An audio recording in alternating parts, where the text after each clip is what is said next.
দেখলাম জুবিন গার্গ এই লোকটার জন্য আসামের মানুষ পাগল, ভারতের মানুষ পাগল, লাখ লাখ মানুষ তার জন্য কেঁদেছে। এমনকি আসামে অনেক মুসলমানেরা তার জন্য কেঁদেছে, দোয়া করেছে, বিভিন্ন মাদ্রাসায় নাকি তার জন্য দোয়া হয়েছে। আমি দেখলাম নিউজে, আমি অবাক হয়ে গেলাম। সিঙ্গাপুর এয়ারপোর্টে বসে আছি, বাংলাদেশে আসবো, ফ্লাইট ধরবো, কিছু ইসলামিক প্রোগ্রাম ছিল মালয়েশিয়াতে, এরপরে সিঙ্গাপুর হয়ে বাংলাদেশে এসেছি। সিঙ্গাপুর এয়ারপোর্টে বসে আছি, 7 ঘন্টা ট্রানজিট বসে আছি।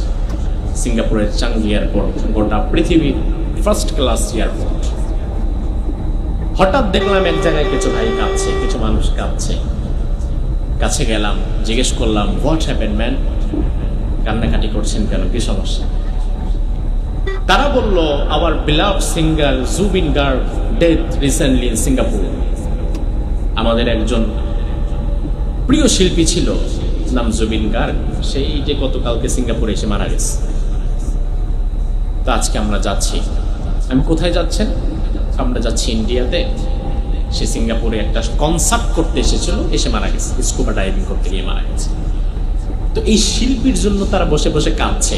আমি গুগলে সার্চ করলাম যে এই লোকটা কি। সার্চ করে দেখলাম জুবিন গার্গ ভারতের আসাম রাজ্যের একজন বাসিন্দা, নাগরিক, এবং গোটা পৃথিবীর ফেমাস একজন শিল্পী। যারা গান টান শোনে তারা তাকে চিনে। আমাদের যতটা শোনা হয় না, চিনি না। আমি দেখলাম জুবিন গার্গ এই লোকটার জন্য আসামের মানুষ পাগল, ভারতের মানুষ পাগল, লাখ লাখ মানুষ তার জন্য কেঁদেছে।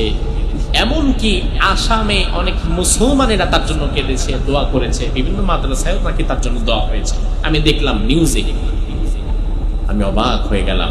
বিষয়টা হচ্ছে আসলে হয়তো ব্যক্তিগতভাবে এই লোকটা ভালো ছিল,